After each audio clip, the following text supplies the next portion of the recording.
Look, prediction markets aren't new. These are futures markets, right? They're derivatives markets. These have existed in finance for a really long time. But, right, a great learning opportunity for her to understand that sometimes people have more information than what you know.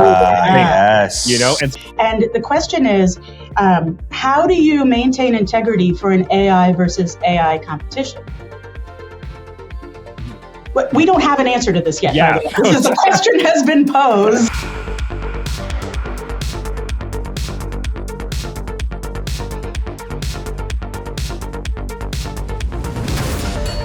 The Behind the Lines podcast is proud to be sponsored by SXBet, the world's most sophisticated crypto betting exchange. Millions traded every month with 0% fees, all on the chain. Never fight for a withdrawal. Your money is always yours using advanced wallet technology. Fair, transparent, and limitless. Bet on SX. Welcome in. It's Behind the Lines, purifying sports betting, winning with SX. I'm Shane. We've got Pace here in the house today. On today's show, an update on the NBA betting scandal, optic odds in the spotlight, carrots and sticks, and boy, I got the stick. And we welcome back one of the leading researchers on all things gambling in North America. That interview later in the show. Yeah, Pace. We'll get to that one a little later. I'm still really salty about this one from the weekend, and it hurt. You got the stick. That's a good one. Stick. Okay. I got the stick big time. But hey, here's a guy who didn't get the stick, or at least maybe his stick is he got the bag. He got the What's bag. That? He got the bag. He got the bag. Yeah, he definitely didn't get the stick. He might still get a stick. We'll see, but he got the bag. Terry Rozier. All right, we've covered this pretty closely, the NBA betting scandal. This guy's caught up. FBI, he's been indicted. He got arrested in October. A real sort of, caught in this web of fixed betting. He allegedly, did some stuff where he, underperformed on purpose. At least that's the accusation. Well, Pace, if anybody ever doubted the power of the NBA Players Association, the union that represents players, I mean, I've always said they've got one of the best unions in all of sports. Well, here they are coming to the rescue of Terry Rozier. So on Monday of this week, so just yesterday as we record this on Tuesday, an arbitrator ruled in favor of Terry Rozier in a salary dispute that will see him receive his $26 million salary for the year. So when he was first arrested back in October, the league, the NBA, and his team, the Miami Heat, agreed to put his salary in escrow, essentially saying we're not going to pay this out. We're gonna stash it over here, and he's essentially broke. They felt like he had been breaking the rules of his collective agreement. Well, it turns out that an arbitrator says he didn't. And it's really kind of interesting here. So here's what the arbitrator found. Under the terms of the collective bargaining agreement, players cannot be put on unpaid leave other than in cases of domestic abuse or child abuse. That's basically what it came down to, that this wasn't one of those things. And so he can't be put on unpaid leave. Terry won today under principles of contract law and the collective bargaining agreement between the league and the players. But the bigger principle at issue is the presumption of innocence. Today's arbitration ruling reminds the NBA that they can't ignore that important concept just because it's a high-profile case. Right. I mean, hey, innocent until proven guilty. You got to pay the man until he's proven guilty. Yeah. I mean, I think this is a really good example of how things need to be restructured legally, because I understand him winning his salary legally. That makes perfect sense to me. You don't need to get into that. The league has to do a much better job of making sure that if you are fucking rigging games and tipping information to people, that you do not get paid ever again, right?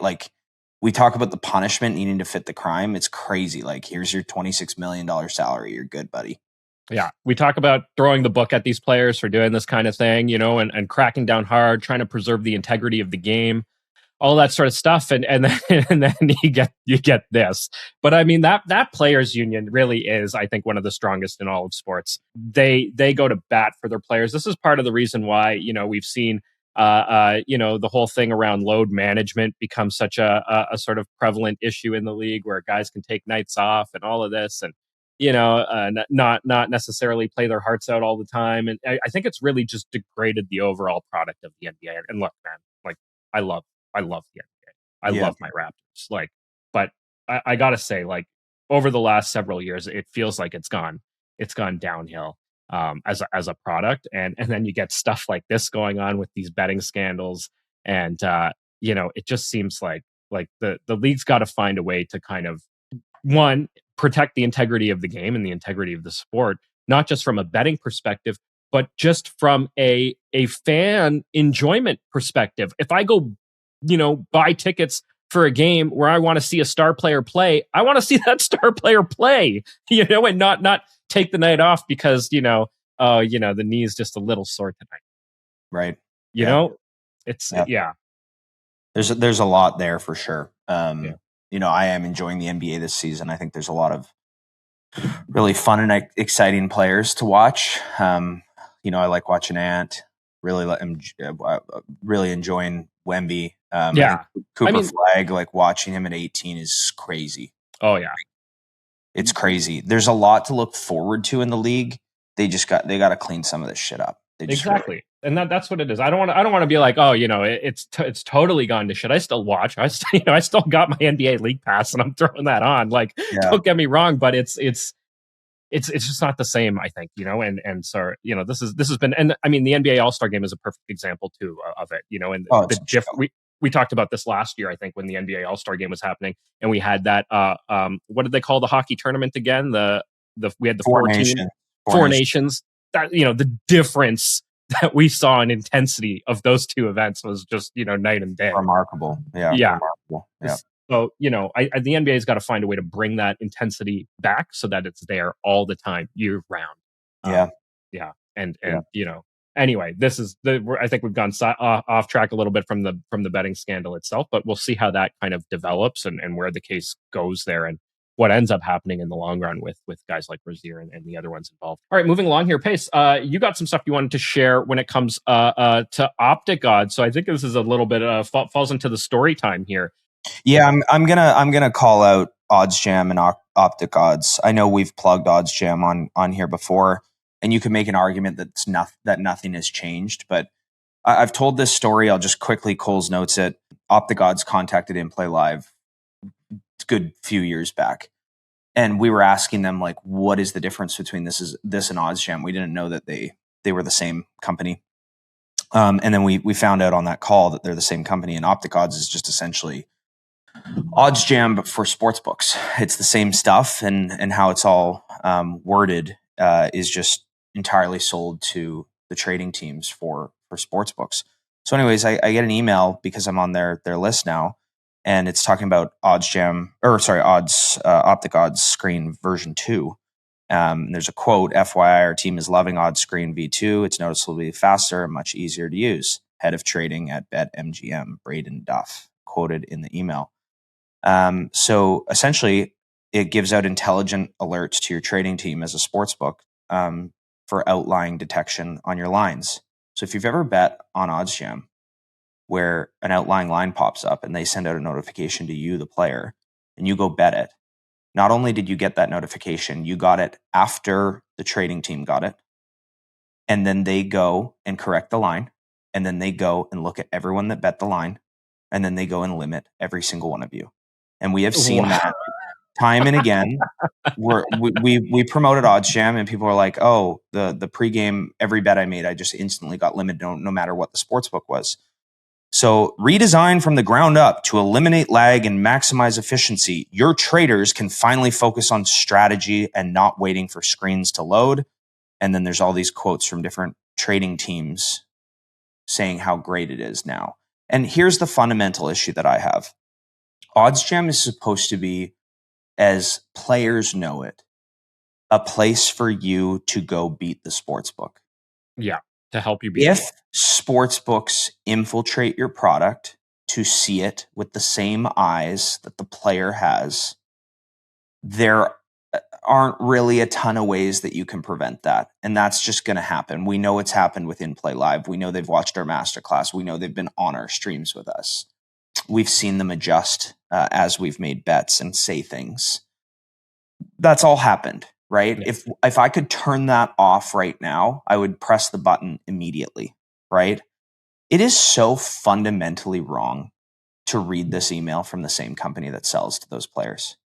It's disgusting. So I'm just going to come out and say it. Fuck OddsJam. If you have a subscription with them, fuck them. Get rid of it. I don't care how much you like it or use it. This is bullshit. It is so wrong. Anyways. I can't believe what you like that this is what's going on. That essentially what you're saying here is this isn't infiltrating. This is betraying your original customer base and saying, you know what? We're just going to do this other thing here on the side. We're not going to tell you about it, but it's actually going to fuck you over long term. And we're going to do it because I'm going to guess that the play here is that the sportsbooks are the ones that are willing to shell out significantly more money for the product. Yeah, the Optic Odds is they don't charge the base subscription that you pay as a customer of OddsJam. It's much higher, and it's more catered to them. They're getting better information than the player is. Exactly, right, and they're able to charge significantly more for it. And so, wow, you go and use OddsJam now, you're basically just going to get limited really fast because the sportsbooks that you're playing on are going to know that you were using them, and they're going to cuck you right away. I mean, how do you do this to the people, the bettors that lifted your product up in the first place? Wow. That's unbelievable. It's unbelievable. Do you have OddsJam, Shane? No. I've never got the subscription at all. Okay, when you guys were using it, or when inplayLIVE had it and shared it, I kind of looked at it there and then, and I was like, yeah, good to see, but it just wasn't like my betting didn't center around that kind of thing. Yeah. For sure. Yep. But for anybody out there that is still using it, well, there you go.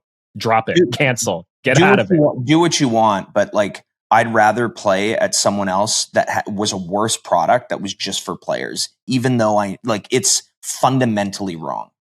It really is. Oh, wow. Unbelievable. I wonder what other sort of services out there might be doing something similar, something to keep in mind, I guess, as we sort of go along here. Totally. You've got a book story as well for us. Yeah. So guys, this is just a practice that I've had for the last decade. And it's when you see a sports book go up on a screen, on a side of a rink, on a field, whatever. I can remember when Golden State, like California is not even legalized betting. We've actually talked about this exact example on the podcast. You see Betway all along the sides of the court there.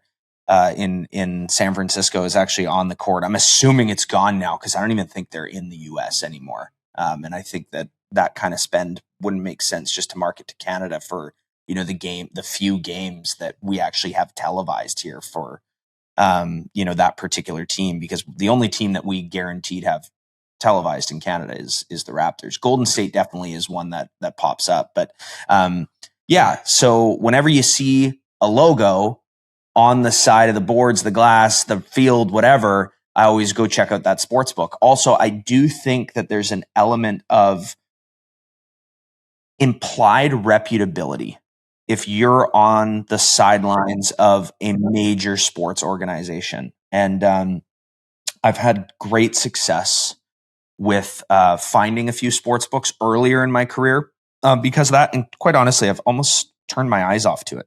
I've become habituated to ads on the side of the boards, as we all have. But at the same time, kind of discontinuing that because I'm kind of like, I've seen them all. And I don't know how long this book's been doing this. So they're going to get some free publicity right now.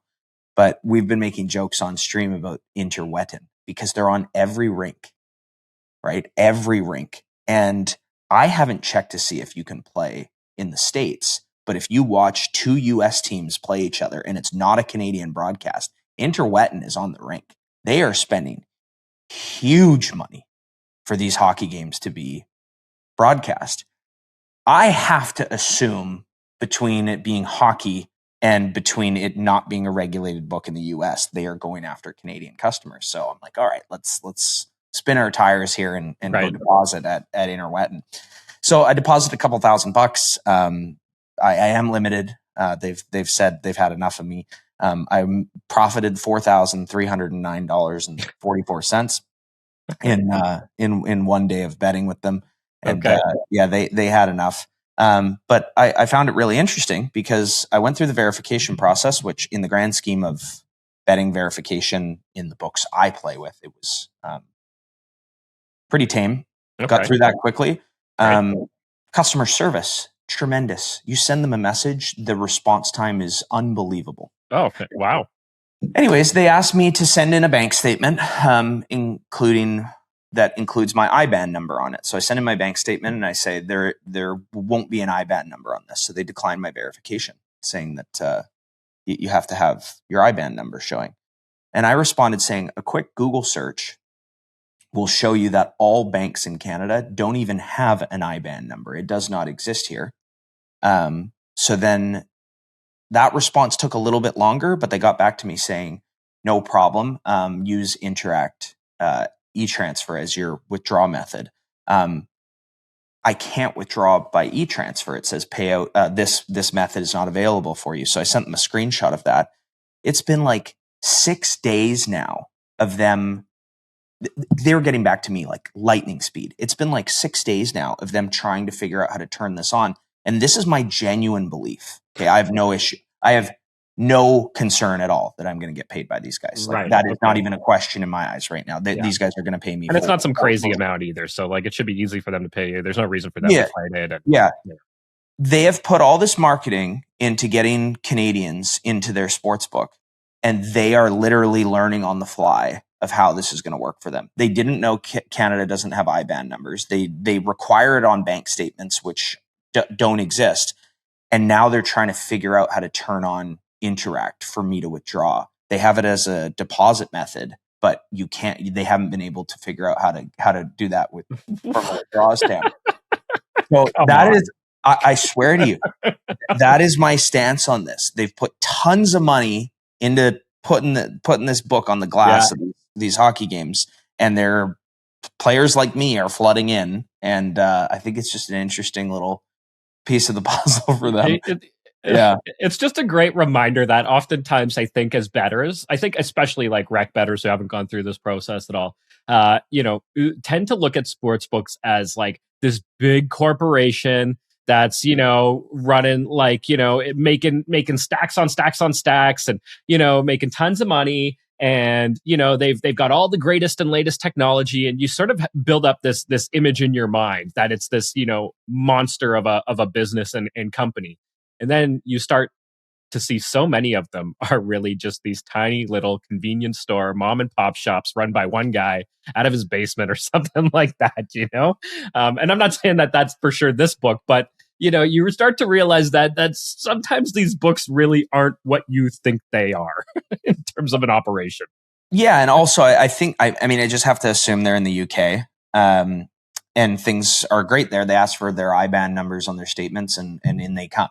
And that's part of their process. And now they're getting people like me that don't fit into their process, and they don't know what to do. So they're obviously like, I'm telling you, instant responses. It's been a week. So they're obviously having meetings about how to solve this for the Canadian players. And it can't be isolated, right, Shane? Like, I'm not the only person that saw this stuff watching hockey that is now started playing on them. It might be a small group of people. It's a small group. But I'm not the only one. I promise you. It's a very, very small group of people, Pace, that are going to say, Interwitten. Let me go play at that sports book. That's Pace. Even like forget winning at the book. It's a very, very small fraction of people that are going to say, let me go play there. Yeah. Right. Everybody's already got their sports books, Pace. They either have 365, FanDuel, DraftKings, and that's it. For most bettors in Canada, right? I mean, it's a very, very, very small portion base that are going to be like, yeah, let me go deposit at Interwitten. Yeah. All right, Shane, you lost some money this week or what? I did lose some money on Saturday. Yeah, it was all right. Into carrots and sticks here. Guys, this one really pissed me off, and I'm fine with losing. We lose all the time. But this one was just it was, I don't know what happened here. It was so blatantly wrong. So I bet on UFC pace. We've talked a lot about that a little bit here on the show before. And I like to put together these parlays. It's been great for me over the course of time, but it's a once a week thing. So when you lose, you feel it. And when you win, it's amazing, right? It's only a once a week kind of bet, but it's parlays and they're ladders. For people out there who don't know what I mean, you start with a small parlay and then you build on top of it. You add a couple more to it. You add a couple more to it, and you reduce your bet size as you go. So I had a fighter on the very first leg of this parlay pace. Yijia up against a guy named Con Offley. This fight was something where it's like a lower level fight. It's not on the main card or anything like that. But I loved it. I looked at everything that goes into making these picks, and this guy Yijia looks fantastic. He comes out, looks like the far faster fighter. But he in round one he gets taken down a couple times, but he's able to get back up. And he actually scores a knockdown right at the end of the round. Okay, so you look at that round and you go, wow, okay. How do you judge that round? Very, very close round. He got taken down a couple times, but not much damage inflicted. And then he inflicted probably, I would argue, more damage by scoring the knockdown at the end of the round. Okay. Really, really close round. I'm like, give the opponent round one. Yeah, sure. No, right? Just give the opponent round one. Give the opponent round one. I'm happy to be like, fine, he got round one. You go to round two. My guy dominates round two pace, knocks him down 3 times, just pieces him up the whole round. This is a 10-8 round. If I ever saw a 10-8 round, okay? It was full domination in this round. Okay. Just give your guy round two. Give your guy round. My guy gets round two, hands down, but not just gets it. He gets it with the extra point. Okay. Let's call it 1-1. Let's call it 1-1. You call it 1-1. 10-9. 10-9. Sure. 9-10. Okay. Then round 3 comes around. Okay. And it's looking a little close on the stand up, but I think my guy's landing harder shots. Looks great. Then he takes the guy down. Okay. Then he scores, but he gets up. They get back on their feet, gets another takedown. Okay. So we're talking full control here. Okay. Through the fight, and is landing harder shots, racking up bigger damage. You look at the fighters at the end of the fight pace, it's clear who won the fight. Okay. Sure. If this is a street fight and you're looking at 2 guys, forget watching the fight at all. You're looking at 2 guys, you know who won the fight and who didn't. Right? It's very clear. Comes out, one judge 29-28 for Offley, not my guy. The other judge comes out 28-28. What? I'm thinking, 28-28. How do you get to 28-28 here? That makes absolutely no sense. Is that 10-9, 10-9? They're giving a 10-8. They're giving a 10-8 That's for what that you second said. round. Okay. What I wanted, but they're giving the round 3 to the other guy who clearly did not win round 3. There's no way. The first judge thought he won round 3 as well. The first judge did think he won round 3. Okay. But and then it comes out 29-28 from the other judge who's saying that he won round 3. And I'm sitting here going, what the fuck? And not just me, the reaction online, everybody online is saying the same thing. And not just that, all 3 commentators are all sitting there going, oh no. What? All 3 of them are like unanimous in the booth that my guy won that fight. Sounds rigged, Shane. You know what? I don't know, but I hate anything to do with judges just really gets on my nerve. There it was. You just relived it. It was so brutal. It was so bad. It was and anyway, first leg on my ladder, and the next 2 legs of the ladder come through no problem easily. So I would have, it's just one of those things. What was your payout if the judges ruled in your favor? Well, we would have hit the 1 at even money, first leg at even money, and the second leg would have came through at, I think it was 3.8, something like that. Okay, so probably a low 4-figure payout. Yeah, exactly.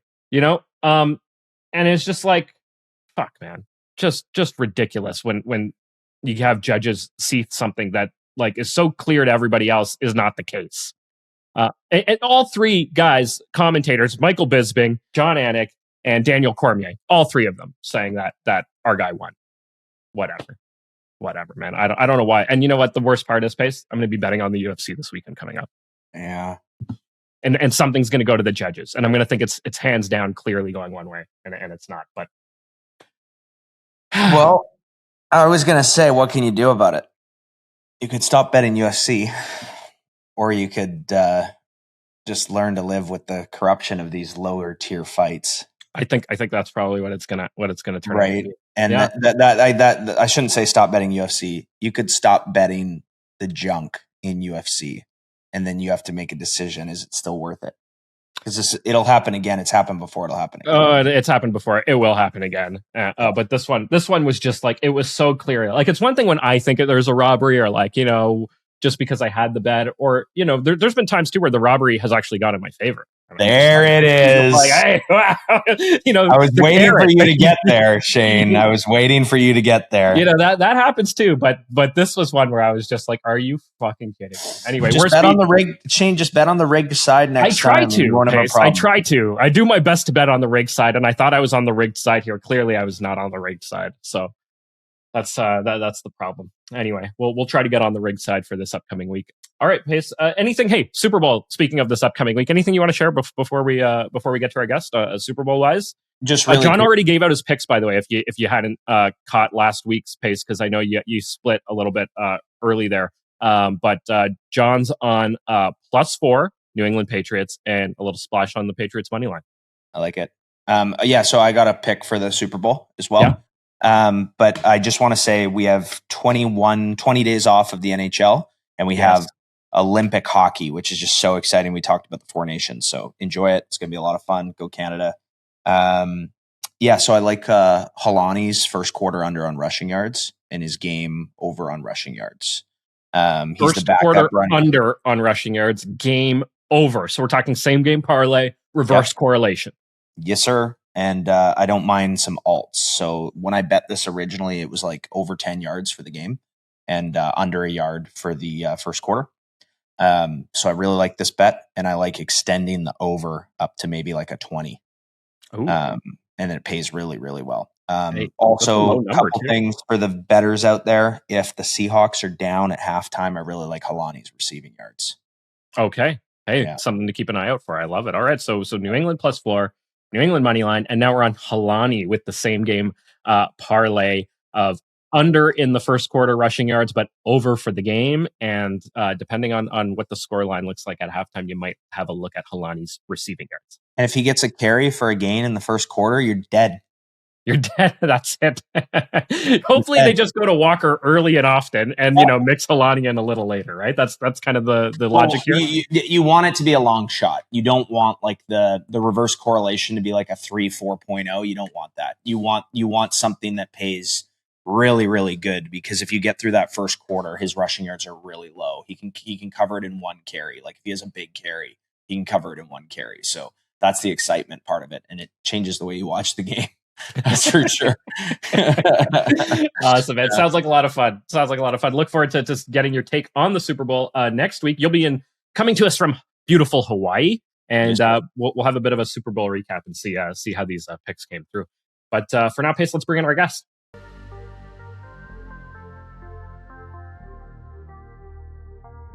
All right, very excited to welcome back to the show Brett Abarbanel. She's the executive director at the International Gaming Institute at the University of Nevada, Las Vegas. Brett, we had you back on the show, I think it was about 3 years ago, and you were, if not the very first guest we had on the podcast, certainly in the first 2 or 3 guests we had on the podcast. And is there a prize for that? Yes, you're back. You're back. Exactly. There we go. I've won. Okay. You won. Exactly. Winner. So it was, looking back, I mean, you really helped kind of, I think, maybe give our show a little bit of credibility, because since then we've had some incredible guests join the show. And I think many of them would be at least familiar with your research, if not, know exactly who you are and that kind of thing. I mean, you are one of the most leading researchers in this field. You're even featured in a documentary that Pace was in that we talked about here on the show. We don't have to talk any more about it, but you were in it, and you had some great insights to share in the doc itself. What have you been up to since? Well, first, thank you. It's incredibly flattering to hear that I am worthy of attracting others to join the podcast. So thanks for that. I'll carry that one with me for a while. We've been up to plenty. Oh my gosh, I can't believe it's been 3 years. I was thinking about that. I was like, it's been 18 months? That's got to be right. Oh, wow. Well, first of all, our whole world has completely changed. Just entire political ecosystems, entire gambling ecosystems, and the way that those two certainly intertwine these days across all of North America. So that's been the biggest thing, I think, that has changed certainly in my work life. A few of the other things that have gone on, we've got, in our world, the biggest change, I think, has really been the massive role of technology in all of this. I feel like I say that every time we talk about betting and gambling, but the reality is it's because it's just a different way that technology is playing this role. And obviously I'm going to use everybody's latest favorite buzzword in all of this too is AI, of course, and how that has played a huge role, not just in terms of how business is done, how bets are made, how people decide which bets to make, but also just its intersection with so much of our everyday life and how that then plays into all these other activities that we do that generate content for a podcast. Yeah, it's so true. I mean, I use AI almost every single day in some way, shape, or form, and it really is kind of like the new internet, if you will, in so many ways. How are you seeing AI being used by sports betting operators? And then on the flip side, how are you seeing, bettors use it as well? Yeah, so in many of the same ways that we see a lot of businesses using this. So there's lots of potential opportunities.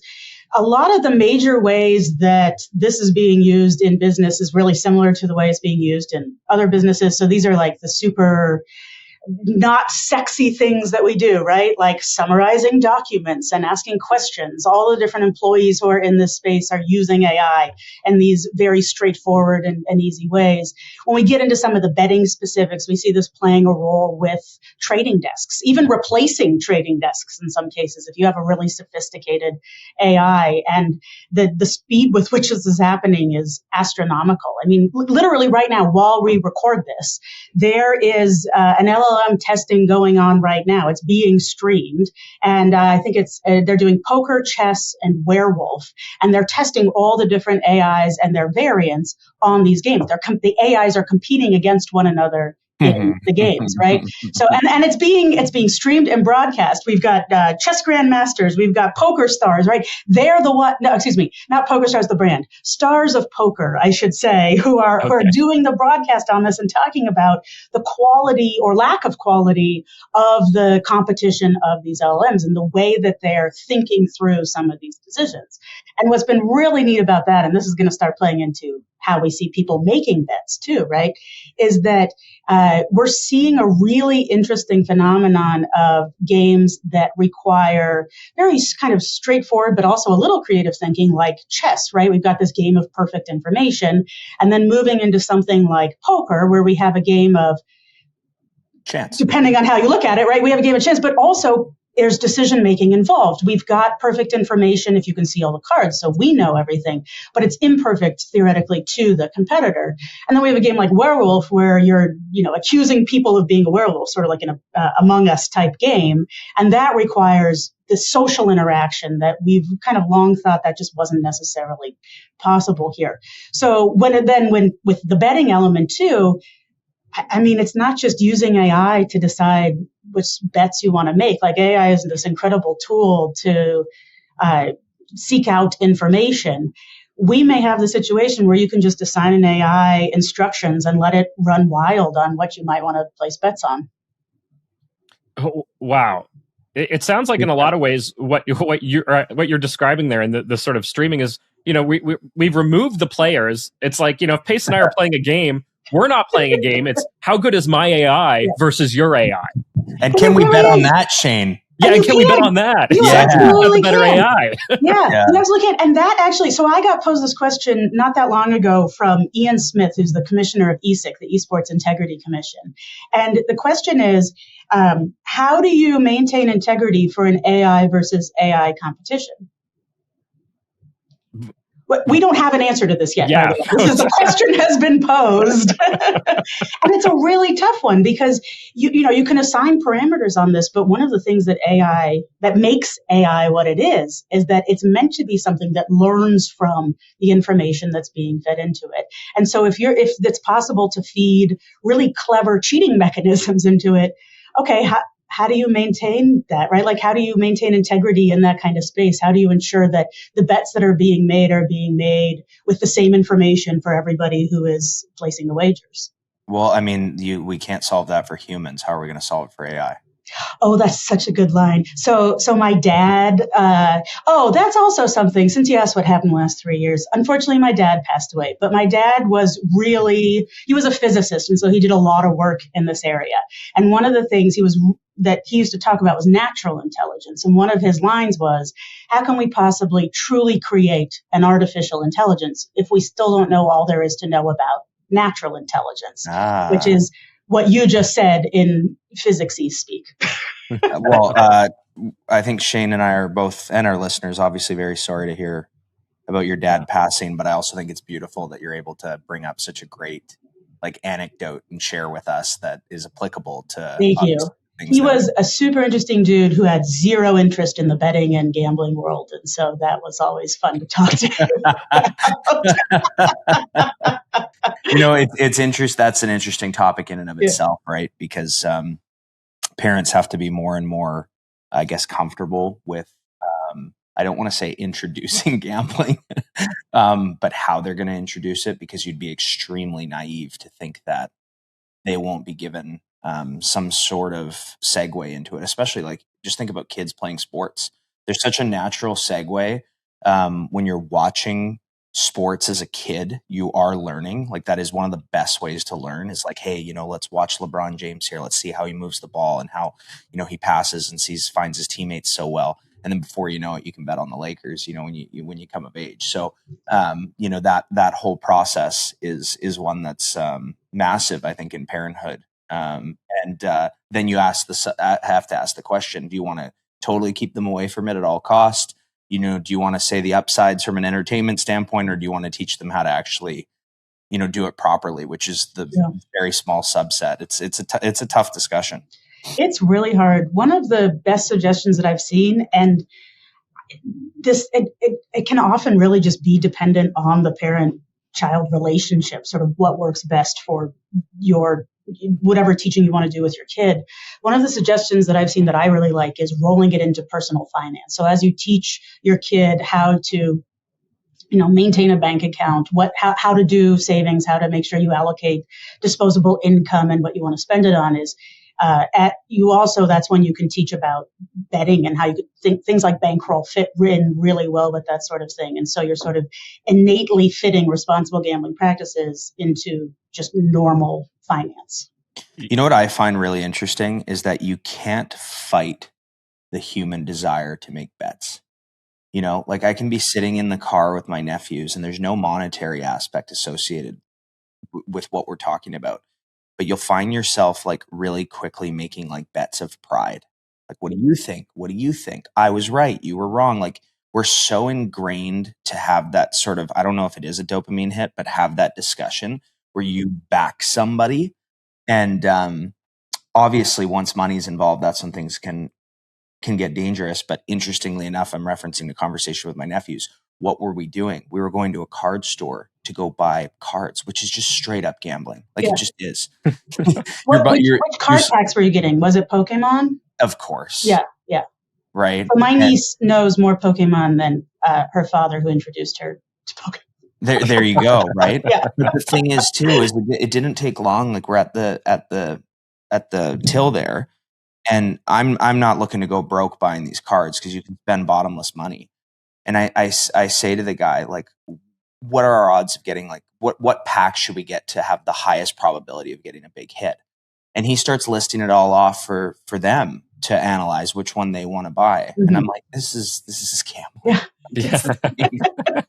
And I think, I think the house edge is a lot bigger in these cards than it is, some of the other forms. But I just thought it was interesting.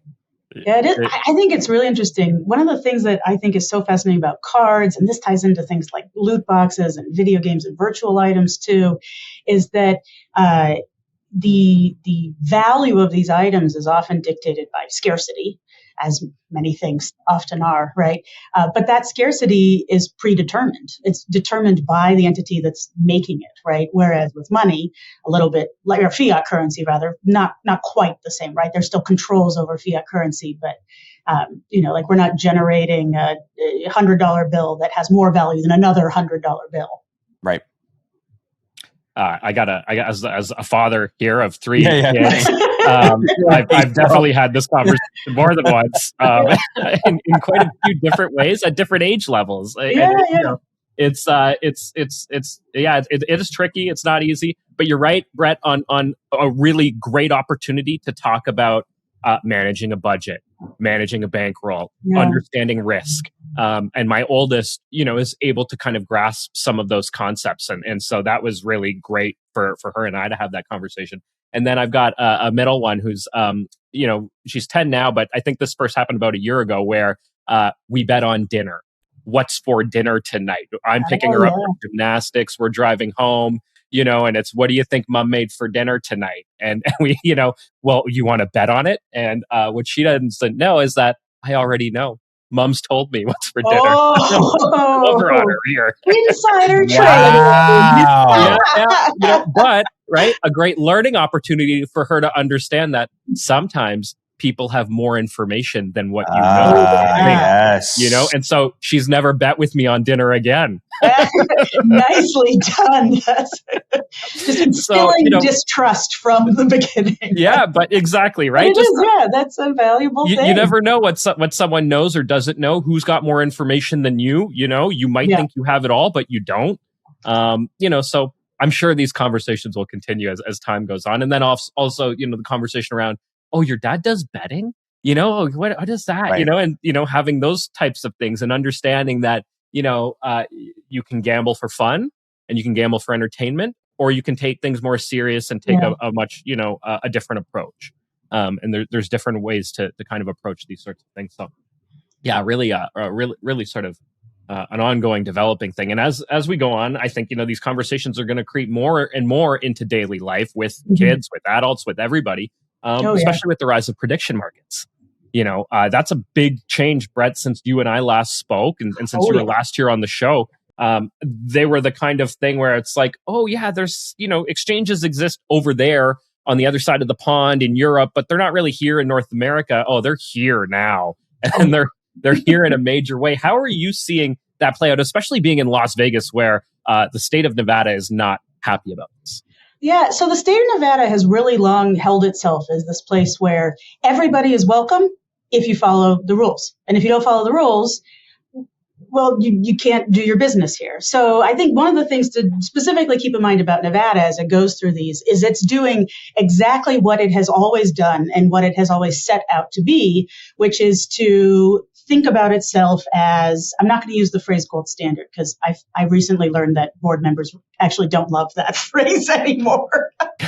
but being a place where we've had gambling regulation for a really long time, and we've always been open to working with other entities as a state, to working with other entities that want to come here and sort of figure out how that fits in. Now, over the last probably 15 years or so, as bring back technology, right? As technology has just evolved so much and we've had these new products that come, they've innovated significantly faster than most regulatory agencies, if not all regulatory agencies, have managed to keep up. There's been a slowdown. And I think one of the things that the state is really trying to do right now is simultaneously be very clear that if you are doing something that fits the definition of gambling in this state, you are welcome if you have a gambling license. And again, simultaneously, trying to streamline that process because it can be really burdensome. I can't remember if I mentioned this because last time we recorded this was like 3 years ago, I guess. But one of my favorite memes on the internet is Margaret Johnson. She was a coder who worked for NASA in the 60s. And it's a picture of her. Do you know this picture? She's standing next to like a giant stack of binders, and it's the code that sent a man to the moon for NASA. So for those of you familiar with the photo, maybe we can link it afterward. Okay. There's a million copies of this photo on the internet. But basically, for a long time, that was the equivalent of how much paperwork it took to get a license in almost any jurisdiction. Right. And then you had to do that for every jurisdiction that you wanted to operate in. And now we have a little bit more harmonization, but it's burdensome, right? So that's another thing that Nevada is working on right now is streamlining that process. So it's not just constant red tape as you go. And this is a place where if you have an innovative product, you can get it to market in the state. Now, having said all that, we're in a place where, look, prediction markets aren't new. These are futures markets, right? They're derivatives markets. These have existed in finance for a really long time. Mm-hmm. Certainly earlier, for a longer time than the current legalization of gambling in this state and in most places around the world. But what's really been new about these is how, particularly the foray into sport, which for a very long time in North America was not included in these markets, right? We focused on things like crops and weather and economic change a little bit as well. Whereas now the underlying asset that's being present is sport. And that, of course, then means we have another product that looks and feels like sports betting while existing in places where sports betting exists and where those operators have gone through that process to get the license. Right. I think what's particularly interesting about this is that there's a lot of different stakeholders, and every single stakeholder is doing what is in their shoes correct for that entity. If you are a prediction market and you see the opportunity with the current state of the CFTC in the US, you're making the business choice to start offering these markets. As of late last week, since we're doing oversharing of personal life stuff, this literally happened on my birthday. So my birthday present was the new chair of the CFTC saying, yeah, I'm going to write some new rules for this. This is all ridiculous. Vacate all these old things, right? So that was birthday dinner watching Seelig here. And so it's been fascinating to see how much this has been welcoming to a new asset type within something that's existed for a really long time. And then again, simultaneously, all of these different regulatory agencies, which have spent a lot of time, energy, money, reliance on tax dollars to have an infrastructure that creates a sports betting industry in that jurisdiction, say, wait, what are you doing over there? What? No, stop it, right? And so all of these different entities are doing what is for their business, and the business might be government business, right, in this sense, are doing the thing that is correct for their entity. And the clash of what is correct for that entity is coming to a head. It is coming to a head. How do you see it playing out? Like, what happens when they fully collide here? Yeah, I guess it wasn't fair to say coming to a head. You make a very good point. They have fully collided. Yeah. And now we're going to see how this starts to play out. I mean, there are, like I said, when we first started chatting, right, there are political elements to this, certainly in the U.S. side of things, that are playing a major role in what's out there. We have current administration or relatives, both literal blood relatives and financial relatives to the current administration, having a major investment role or advisory role in some of these prediction markets entities, which suggests that the collision will be that they get what they want. I think what will be really interesting is to see where eventually the states' rights element of this comes into play here in the U.S. That was really the underlying part of 2018 when the Supreme Court said, no, you can expand sports betting across the U.S. states. I wonder what that will look like if this, and it very well might, get to the Supreme Court again. But that kind of process takes years. And for a long time, look, like I said, already collided. The toothpaste is out of the tube at this point. So until that moment, I think these things will be around, and we're going to see a lot more of the traditional sports bettors, traditional sports betting operators find a way to offer both their licensed sports betting product and a prediction markets, financial market-esque thing. Yeah, we're starting to see FanDuel, DraftKings sort of creating those separate products, and we'll sort of see where that goes and if they can even compete with something like Kalshi that's already sort of got a real foothold in this space. Yeah. And I think there's two more things to mention here. One, there's a lot of money being spent on lawyers right now, and I don't know how much runway some of that capital has for prediction markets. A lot of them have a lot of financial backing. I mean, this runway could be super long, but there's definitely, as the space gets more crowded, I mean, every day now I get a note in my inbox saying, hey, here's 3 new prediction markets that are going to be coming forward. That the market competition will be really interesting. It'll be very healthy for creating good value, I think, for bettors. Speaking of, where you're going to find the value. And right now having more options does mean as a bettor that you can find your value spots in a way that you don't have as many opportunities when you have more limited product availability. At the same time, I think that the market competition in prediction markets, there's probably going to be pain points along the way, because one of the things that makes prediction markets more valuable as a product is liquidity. And as we see more and more entrants, we'll see where that liquidity falls. Yeah. I want to ask you about the research that you're currently working on and what you might be coming up. But first, I got to ask you about something that you published not too long ago, but in between the time that we had you on and now. It was a paper called, you were one of the co-authors on it. Yeah. And so I understand this was a student-driven paper, and he was fantastic. So, yeah. Well, there we go. It was called Watch and Yearn, Effects of Watching Gambling Live Streams on Cravings. And, inplayLIVE does live streams where we're betting and that kind of thing. So I got to ask you, what did you find? Yeah, so the big thing that came out of this, because the driver of this, the student is a psychology student, and his really big interest is in addiction and harm. And one of the things that he was particularly interested in was he had heard from a couple, he and Luke Clark, also the other co-author on here, so Raymond and Luke. And one of the things that he had seen was that there were people who were in treatment for problems they'd had with gambling, who used streams as sort of a replacement. So rather than bet themselves, this was fulfilling their cravings for gambling by watching other people gamble, which we thought was really interesting. And so that's where the sort of origin of the study came from. And, as is wonderful in research, nothing is clear cut. So there were sort of 2 real findings that came out of this. The first was that, yes, there is this phenomenon. The second phenomenon is that there's very much an element of you can fulfill this craving, and it can also create additional urges. So this is not to suggest that streaming shouldn't happen, but it is something that I think is relevant and may suggest, I don't know exactly what InPlay does, my apologies, with different messaging that you might do, maybe around things like personal finance and bankroll and other kind of, again, innate responsible gambling content that might be relevant to what you do.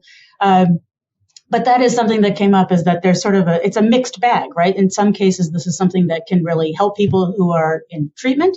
And again, they're opting in to watch the stream. And it's also something that can push urges further if that's something that's already part of what one is dealing with. Interesting. Yeah. I never thought of that. Like somebody could be sitting there and not betting at all and just sort of enjoying the process of watching someone else bet and that helping them with their own gambling issues if they have a problem gambling issue. That's kind of fascinating. Yeah, I think all this is really interesting. I mean, the way that streaming has evolved too has been really interesting. It's not, we go back 3 years, right? We go back 10 years. It's a totally different interaction of the streamer with the audience that it's chatting with or viewing with, right? The parasocial relationship that your viewers have with you is a pretty distinct thing. Yeah, Pace. I mean, you really do build a relationship with a massive group of people while you're on stream for as long as you are. Of course, yeah. That's a major part of the goal of being in a community, right? Is getting to know the people that are a part of it. I do find it really interesting about the streaming gambling thing, because I do play in casinos if I go to Vegas with a budget, with the full intent of losing it. I love watching real organic hands of a hand of blackjack or a hand of baccarat. Like, I love watching a clip of that if it's someone that I know is authentic, that actually shows losing. I think the problem with some of that side of things is, and I know this firsthand, Shane, we've talked about this on a different episode. It's a lot of the influencers that are playing on the online casinos. It's not, you're not watching what you think you are. Yeah. When they're always winning, I'm also not getting that same feeling of like that authentic, like, I want to watch this hand. When I go see someone like that, I'm like, oh, this is BS. Yeah. If someone has the run good all the time, it's suspect, right? Yeah. All right. So what's next for you, Brett? Before we let you go, what are you working on? What can we expect in the world of gambling research? Yeah, so totally shameless plug for the future here. This is something, so at IGI, International Gaming Institute, we run a conference every 3 years. So tapping into the things that create urges, I'll go hard on FOMO here. If you miss the upcoming conference, which is May 26th to 28th, 2026 at the Bellagio here in Las Vegas, there won't be another conference until 2029. So this is the International Conference on Gambling and Risk-Taking. And like I said, we only do it every 3 years. Its core is research. So we get a lot of academics who come and present on their work, everything from problem gambling and addiction to quite a lot of prediction markets content this year. I'm super excited. We got some great finance researchers. We always get some really interesting researchers, like a mathematician or economist or something, who comes in and they're like, oh yeah, well, here's how I beat the book at like the last NBA season. Everyone's furiously scribbling down on what they've done. Like, oh, slow down, right? Really interesting research across the full gamut of different disciplines that exist, right? Every different major you've seen at a college. The people who do research in these areas do research in gambling, and they'll come to this event. And then we also have stakeholders from all other walks of life, right? We've got different gambling operators, game suppliers, so like game developers. We've got groups that are sort of peripheral to this world, like tech, payment providers, media, sports. We have quite a handful of professional gamblers who are wonderful loyalists and just come out every 3 years, and then we don't see them for the rest of the 3 years, or we see them every 3 at this event. All sorts of different walks of life and interest in some capacity in gambling and risk-taking. And we really do embrace that whole space too, right? Like gambling and risk taking. So for example, some of the keynotes that we've had in the past have looked at risk taking in weird and different spaces, right? So 2023, one of our keynotes was Connor Fields. He's a local guy here in Las Vegas. He's the BMX Olympic gold medalist from 2016. And so he came and talked about risk taking in this super risky sport, the betting that he'd seen around it, right? Because he's a Las Vegan. He knows what to look for. His dad works in the gaming industry and has for years. And then the other thing he talked about was sort of the big wins and losses that come with this, right? So he went back to defend his gold medal in Tokyo and had a massive crash and possibly died for a few moments before he was able to get to a hospital in Tokyo in the middle of COVID. And so he talks about, when all the risks that you take or don't take in training and how that can pay off at the biggest wins, right? An Olympic gold medal, and the almost biggest losses, like your life. So that's one example. We had Penn Jillette in 2019 come talk about risk taking and the illusion of risk in the various magic shows that he does with Penn and Teller. And he was fantastic as well. We've had different groups come and talk about betting in women's sports and how the betting industry can be used to sort of leverage growth in women's sport as well. So lots of stuff like that. And that's the kind of thing we're pulling together. Yeah, that's the sort of stuff that's coming together for May. We've got some stuff in the works. We have one of our keynotes I'm really excited about. We haven't formally announced her yet, but she's going to come talk about the way that risk plays a role in how we plan out sporting competitions and how risk can be kind of spread out over something like a hockey season where you have a ton of games versus a football season where you only have, well, I'll say 17, but now it might be 18 in the future games, right? And then we're working on right now a keynote on risk in the arts, right? So like what sort of gambling, and you guys said it best earlier, right? It doesn't have to be monetary. What kind of risk do you take when you make choices in the arts? Whether that's something like a content choice where, these days there's a lot of discussion around cancel culture. Do you care about that? Do you not care about that? Does that play a role in your choice? As well as financial risk, right? So my big goal, this is not guaranteed, but my big goal is to get somebody to talk about who made the decision to put Robert Downey Jr. in the original Iron Man, because that was a big gamble. And it paid off huge, right? So those are the sorts of like risk and gambling discussions that we really try and get people thinking about, because the big goal here is to get you thinking differently about what betting and gambling are, and then take that back with the goal of improving whatever it is that you do in that space later. So May 26th to 28th, 2026, the Bellagio here in Las Vegas, and we will have a conference room rate for Bellagio. So that's always really nice for an expensive spot. And I hope you all can join us. I didn't need another excuse to go to Vegas. I know how one. This sounds all fascinating. Right. Yeah, it might even be worth taking the pot on the road and covering it or something. Oh, Maybe yeah. we can talk offline about that. Oh, there it is. Look at Shane. Shane's trying to wheel and deal. There we go. Yeah. No, it does sound fascinating, though, Brett. Absolutely. Sounds like an incredible conference. Anybody in this space doing anything in the world of risk and, reward loss, whether that's betting or, I also cover workplace health and safety, and we are speaking the language of those people very much here. So sounds like an incredible conference. Brett, really grateful that you gave us your time again to come back on the show and shared probably what is just a very, very small fraction of the knowledge that you have in this space. So thank you so much. Oh, my pleasure. Thank you guys so much for having me back. Yeah, it was great. All right, to Brett, to Pace, to sports bettors around the world, till next week, keep eating those bucks. Thanks for tuning in to another episode of Behind the Lines. Remember to like, download, and subscribe. We are on YouTube, Apple, Spotify, and everywhere you get your podcasts. Have a betting story or want to be featured on our podcast? Drop a note in the comments below. And if you want to join inplayLIVE, use promo code Behind the Lines.